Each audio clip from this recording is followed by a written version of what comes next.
Hi, my name is David Coombs and I'm a composer. I want to talk to you briefly about compositional theory. Now, what I do not mean is music theory.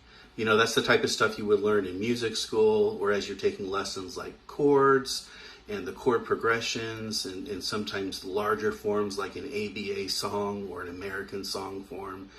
There's a vast amount of literature about that. I'm referring to the individual theory of what little pieces form a larger piece of music. So there was a composer named Arnold Schoenberg. Although he was well known for something called serialism in atonality, he developed really the first functional framework of compositional theory. He explained that the smallest unit of music is called a motive. It's usually just a few notes, a measure or less.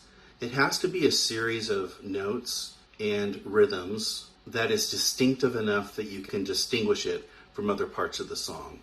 So a really good example would be from the Harry Potter. Now their opening motive is this.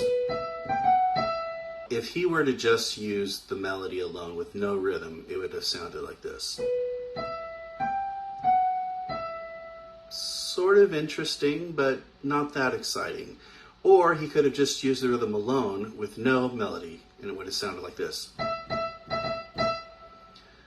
Sort of interesting too, but not that much to get excited about. But if you combine the two, now that's distinctive, and that's a memorable theme. And in fact, he uses it multiple times just in the opening themes. You have, and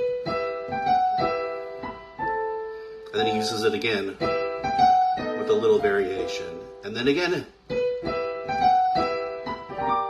and then a lot of variation hereafter. Man, I can't remember the notes. So a motive is the building block of music at the smallest scale, and building a composition starts from there and just gets larger.